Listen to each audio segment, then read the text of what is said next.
ரமலான் திருநாளை கொண்டாடும் இஸ்லாமியர்களுக்கு பாமக நிறுவனர் மருத்துவர் ராமதாஸ் வாழ்த்து தெரிவித்துள்ளார்.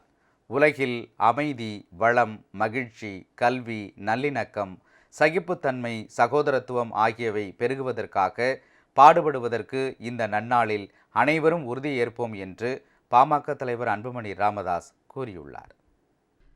பாமக நிறுவனர் மருத்துவர் ராமதாஸ் விடுத்துள்ள வாழ்த்துச் செய்தியில், ரமலான் திருநாள் என்பது ஒரு புனிதமான அனுபவம் என்றும், இஸ்லாம் எத்தகைய நன்னெறிகளை கற்பிக்கிறதோ அவை அனைத்தையும் இஸ்லாமியர்கள் கடைபிடிக்கும் காலம்தான் ரமலான் திருநாள் என்றும் குறிப்பிட்டுள்ளார்.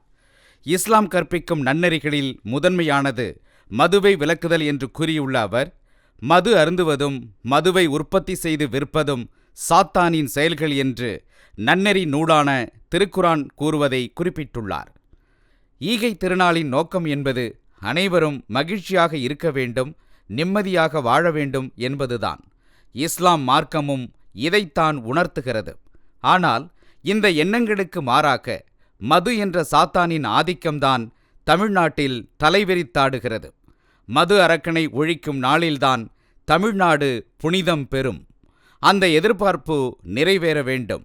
உலகெங்கும் வாழும் மக்களிடம் அன்பு, நல்லிணக்கம், சகிப்புத்தன்மை, சகோதரத்துவம், ஈகை உள்ளிட்ட நற்குணங்கள் பெருகவும், அமைதி, வளம், முன்னேற்றம், ஒற்றுமை, மகிழ்ச்சி ஆகியவை தழைக்கவும் உழைக்க நாம் அனைவரும் உறுதியேற்போம் என்று மருத்துவர் ராமதாஸ் தனது வாழ்த்துச் செய்தியில் கூறியுள்ளார். இதேபோன்று பாமக தலைவர் அன்புமணி ராமதாஸ் விடுத்துள்ள வாழ்த்துச் செய்தியில், ஈகை திருநாள் என்று போற்றப்படும் ரமலான் திருநாளை கொண்டாடும் இஸ்லாமிய சொந்தங்கள் அனைவருக்கும் இதயங்கனிந்த நல்வாழ்த்துக்களை தெரிவித்துக் கொண்டுள்ளார். இஸ்லாமிய நாள்காட்டியின் 9வது மாதமான ரமலான் மாதத்தில்தான் இறை தூதர் நபிகள் நாயகத்திற்கு குரான் வெளிப்படுத்தப்பட்டது என்பதால் அதை குறிக்கும் வகையில்தான் இந்த மாதத்தில் இஸ்லாமியர்கள் பகல் நேரத்தில் நோன்பிருந்து நபிகளையும் குரானையும் போற்றுவதாக அவர் கூறியுள்ளார்.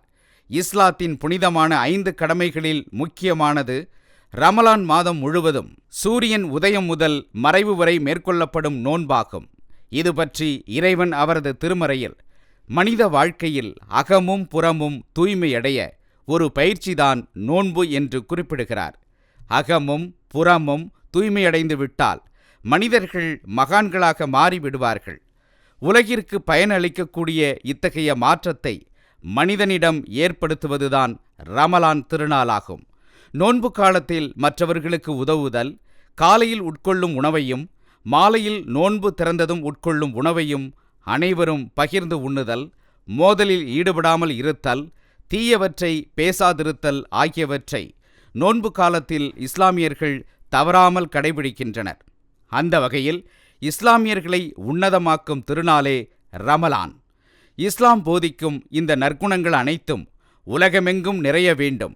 உலகில் அமைதி, வளம், மகிழ்ச்சி, கல்வி, வளர்ச்சி, நல்லிணக்கம், சகிப்புத்தன்மை, சகோதரத்துவம் ஆகியவை பெருகுவதற்காக பாடுபடுவதற்கு அனைவரும் உறுதியேற்போம் என்று அன்புமணி ராமதாஸ் தனது வாழ்த்துச் செய்தியில் கூறியுள்ளார்.